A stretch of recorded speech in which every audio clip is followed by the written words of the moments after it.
और एक और अपडेट दे दे अपने दर्शकों को। एनएमसी ने जारी किया नीट यूजी काउंसलिंग का पूरा शेड्यूल। बड़ी जानकारी दे दें आपको, 5 अगस्त से पहले राउंड की काउंसलिंग शुरू होगी।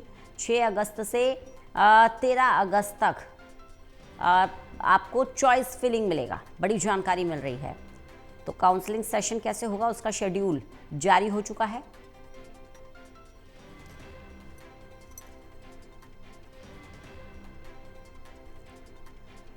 लॉकिंग का विकल्प 18 अगस्त से 22 अगस्त तक, वहीं कॉलेज में रिपोर्ट किया जा सकेगा। ललित नारायण कांडपाल हमारे साथ, हमारे असिस्टेंट एडिटर लगातार जुड़े हुए हैं। ललित, नीट यूजी काउंसलिंग का पूरा शेड्यूल जारी हो गया है, विस्तार से जानकारी चाहेंगे आपसे।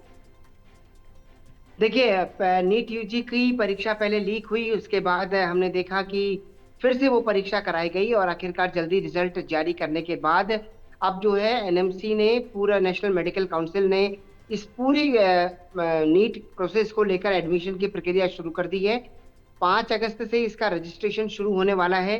6 अगस्त से 13 अगस्त तक जो है आपको चॉइस फिल करने का मौका मिलेगा। 18 अगस्त से 22 अगस्त तक जो है कॉलेज में रिपोर्ट किया जा सकेगा।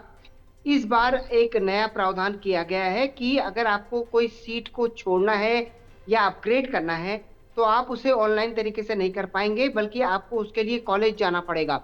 और साथ ही जो है अलग-अलग तरीकों में तारीख की गई है। इसके बाद रजिस्ट्रेशन की प्रक्रिया जो है 22 तारीख के बाद खत्म हो जाएगी। तो कुल मिलाकर के इतना कहा जा सकता है कि नीट यूजी को लेकर जब पेपर लीक हुआ था, तो उस वक़्त कहा गया था कि इसका असर एडमिशन प्रक्रिया पर भी पड़ेगा।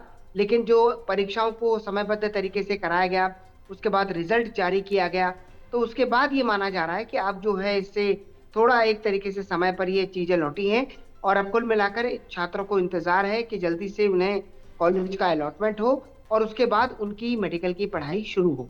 जी। बिल्कुल ललित, क्योंकि जिस तरह से पेपर लीक हुआ था उसके बाद से अब पूरे शेड्यूल को ट्रैक पर लाना ये भी काफ़ी चैलेंजिंग सिचुएशन है।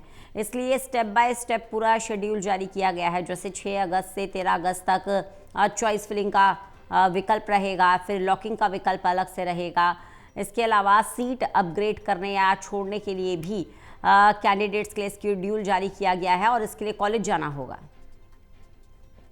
हाँ, बिल्कुल। देखिए, इस बार शेड्यूल वैसे तो रंजना हर साल ही जारी किया जाता है, लेकिन इस बार जो है सीट को अपग्रेड कराने के लिए या छोड़ने के लिए अगर आप छोड़ना चाहते हैं, तो उसके लिए आपको ऑनलाइन तरीके से वो काम नहीं हो पाएगा।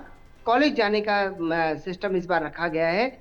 वहाँ पर जाकर ही वो चीज़ें हो पाएँगी, क्योंकि कई बार देखा गया है कि जब चीज़ें ऑनलाइन होती हैं, तो वो ठीक से अपडेट हो नहीं पाती हैं और उसमें छात्रों को परेशानी होती है। लेकिन जब फिजिकली रूप से छात्र वहाँ जाकर अपनी जो अपग्रेड करने का सिस्टम है या छोड़ने का सिस्टम है, उसको लेकर प्रॉपर जानकारी देंगे, तो वो चीज़ें सही अपडेट हो पाएँगी। और अगर कोई कॉलेज किसी एक छात्र को नहीं चाहिए और दूसरे को चाहिए, तो उसे भी समय पर मिल पाएँगी। चलिए जी। बने रहिएगा ललित, जानकारी लेते रहेंगे आपसे।